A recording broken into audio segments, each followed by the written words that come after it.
Good morning, Mbak Metta. Hello, good morning, Mas Dirsa, Mbak Carol. Good Good morning, morning, Mamita. It's always great to have you right here in our show because it's going to be a very fruitful one. Yeah, you gotta shine some light into us.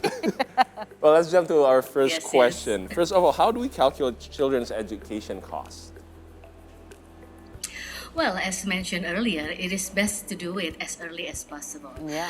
But to do it, we have to be very specific as well, and because it will be better if you can do a more detailed calculation, right? So first is that you have to be specific on what school for your children, the school target, right? If you can be specific, then you can calculate the expenses. But if you don't have any specific yet, just choose the reasonable one. Maybe the one that is located near to your house, or the one that all the cousins are going to that schools, those kind of stuff. Well, and then you have to research the current school fee, and then you have then to project it to the school fee for the years that the kids will go in, right? But so that's why then we have to factor in the inflation expenses. So that is actually the most challenging one, because the inflation expenses for school fees is much higher than the national inflation rate. It can be up to 10 to 20%. So that's why we have to do the investment as early as possible. Then we have a long time span to invest, or we have to prepare with the amount of money, right? Otherwise, right. So once you can calculate the target expenses when the kids goes to school, then you can decide how much you can invest by now. Of course, you can adjust based to your financial capacity, right? So then again, you have to be flexible in adjusting, and then to manage your expectations as well. So in this part, then you have to be very clear with the timeline, because the timeline, we can always follow the education path, from the elementary school, junior high school to the university. Right. So it is very exact. We are the one that has to adjust with our our skills to invest. Right. I mean, I agree with you, Meta. Again, you know that there's the disciplinary of the 12 years of school, right, from elementary, junior high school to high school. But if I could remember, if it was our parents 20 years ago, I think they're prepared for the children's, education after that. Either you're going to college or universities. But nowadays, you see the numbers, especially right here in Jakarta, there's so many international school or international curriculum or Cambridge curriculums and whatnot. And it really costs highly, it's very hefty. So when is it the best time for us to invest in children's education? I mean, some would say, oh, I should do it when I have kids because I don't know how many kids I want to have. Or is it better prior your marriage, that you already start thinking, okay, I'm going to have this couple of kids. I have to start investing it since day one. What do you think about Meta on that one? Well, yes, I agree that, like, planning for your kids' education should be as early as when you plan for your pregnancy. Yeah. Or even like Mas Dirsa said, even now he has no children yet, but he's planning to have one, right? Exactly. So it's, if you can, then you can do it now. But of course, there are priorities, right? There are other expenses to fulfill. So again, as long as we know the timeline, like 6 years from the baby was born, then it will go to the elementary school. So at least then we have to start as soon as the baby is born. I think that's the very ideal one. Yes. So you can also planning for your pregnancy first, for your laboring, delivering the baby, and then after that, then you have to prepare for their future. Mbak Metta, say what kind of instruments would you advise these new parents to invest in for their children? Say, like you said, for elementary school, it's 6 years down the road. Right. So for a 6 years timeline, what sorts of investment would you advise people to go in? Well, if you think that the education is one of your basic needs, so actually it has to be prioritized, and it has to be secured, as it's better to put it in the more conservative instruments, because you have to ensure that the money is available when needed, right? Okay. So the first the investment that you should try, maybe for the new beginners, you can try the saving investment account in the bank. Like the education saving fund. So the the education saving account is like you calculate the amount based on the timeline, 6 years or 12 years, and then you can deduct your money automatically from your bank account. Well, of course it is secure, but then the return, it may not be that high. So for the first level of education, it will be good. But what if for the longer term of education, like for the university, maybe you should try a more aggressive instruments, like mutual fund. I think mutual fund is one of the best alternative right now, because you can adjust what types of mutual fund with the time span that you had. For example, if you plan for invest, for a short term like 1 to 3 years, you can use the money market fund. But if you have planned for 3 to 5 years, you can use the fixed income mutual fund. Or if it is longer, then you can go to the equity mutual fund. But if you have more skills, if you have more money, you can also invest, in the stock market. If now your baby is born, and then you prepare for their university years, maybe 10 to 15 years from now, you can do in the stock market. But of course, you have to have the knowledge for that, and it is better for you to also maybe choose the blue chips one, because it is fundamentally more safe. Right. And Metta, education, especially children's education, it is a priority for us parents. We want them to have, much more better education than us. So what do you think about education, insurance or education insurance? Is it important in your point of view? And also, some parents are always, seeking for insurance if something might happen to us. We know that our children's education, it's to safekeep, and we know that they're going to have the education that they're needed if, let's say, we're not here anymore.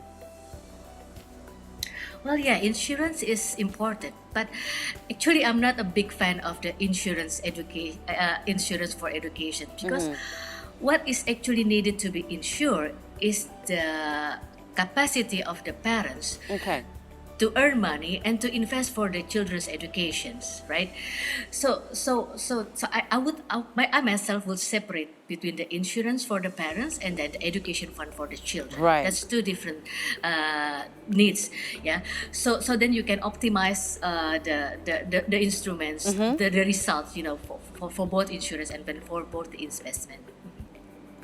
Okay, Mbak Metta, say if I were to choose a savings plan for my children's education fund, is it wise to eliminate certain expenses in order to grow that fund?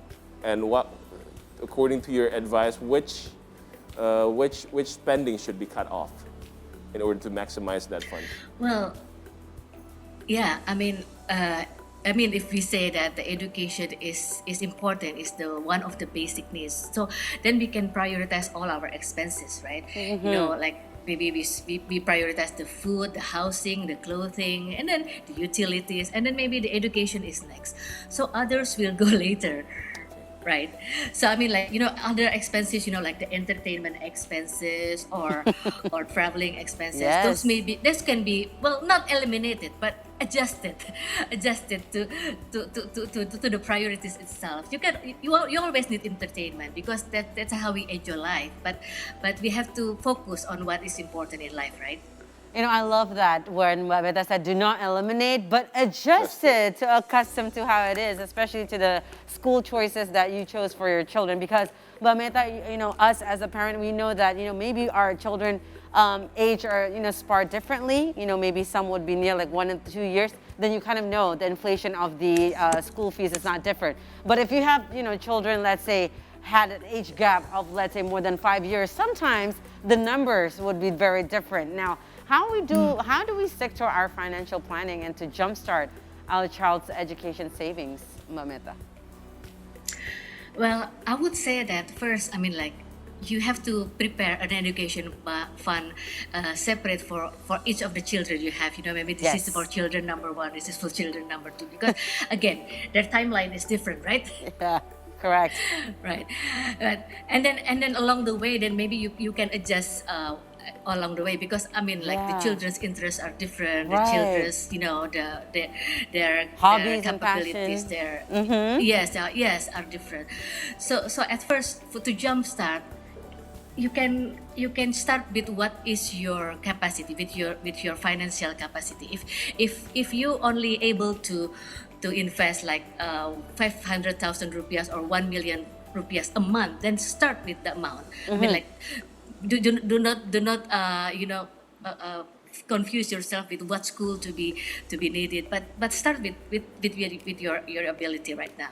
Right. I think that's the most important thing, and then again choose the instrument that is quite conservative enough, that is, because again you have to secure that money, that whenever it's needed it is available, and please don't use it for other purposes. You have to really separate it in different accounts. But Metta, sorry, I just want to add on, because child's education, we're talking about the primary one, right? But like we were saying, there's a lot of hobbies now. You know, kids have different passion.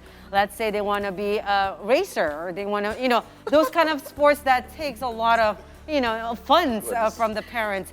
Is that a part of the child savings too then, Metta?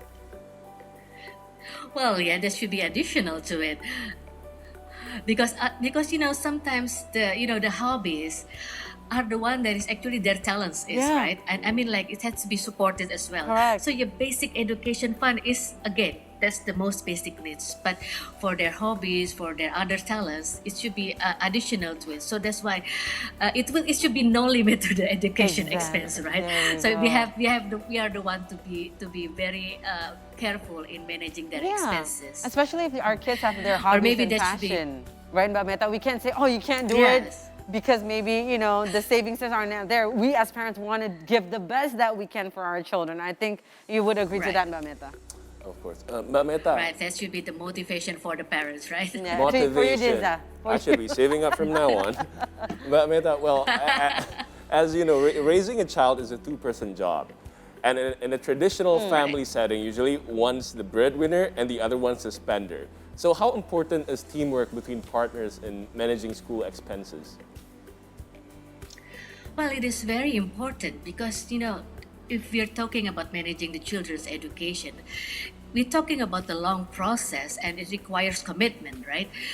So we have to, both parents should agree on, the goals, the education goals for the children, Yeah. how to achieve it, and how to adjust if anything happens in between. It has to be flexible. So again, it's good to have a vision together. And we have Yeah. also to have a vision on how to achieve it, because otherwise there's a lot of development nowadays. The industry are different right now, so Right. we have to be very careful with that. So I think the key is the good communication between parents. Yes, and the parents really have the words for it and to say about it, because now, if we're talking about education, it's not only the primary 12 years. Now, there are schools that is open for children for as young as 2 years old, right, Metta? For nursery classes, right. K1, K2, before you jump into the first grade. So, within those spar of 2 to 3 years, you have to have your funds ready too, especially as the leader of the family, Dirza. So, again, I mean, not only that. I mean, I saw one of her colleague, Paul, the other day, Yes. bringing his children to a gym specialized towards toddlers. correct, yes. So, The again, expenses will be very high when it's time for me to get a kid. yeah, and but Metta, again, we want to ask you: is that is the children's savings only for that 12 years, and then of course for universities, or we have to start them since young? If let's say the parents say, oh, why not just put them in a gym or schools, especially for nurseries and whatnot? Should we start from the younger age then to save up for that? Well, right now with all the information around, I mean, it's like we have to catch up with all of that, right? Not Yeah. even for the children, even for the moms, preparation for the pregnancy, Right. the laboring process. All those information maybe are needed as well, because we have to keep up with all the the developments out there, right? So again, maybe those expenses may not be budgeted strictly, but whenever you have a spare money, maybe it's okay for you to to once in a while join on those class. And if you think that is if you see that your kids are very interested on that, and Yeah.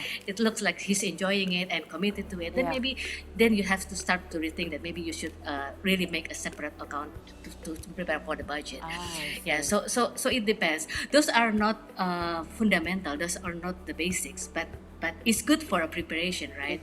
So just be ready for that, right? Yes, especially when you already have children. Again, like Metta said, start from the pregnancy itself. You already have to have a secure fund. Once your wife start conceiving, that's the where you have to start thinking about everything going on forward. Thank you so much, Metta, for our discussion for today. It is such an enlightenment, even though I already have 3 kids. I'm sure there's some more adjustment that I need to do with my husband in regards for our children's savings and for the educational purposes. Thank you so much, Metta. You have a great one.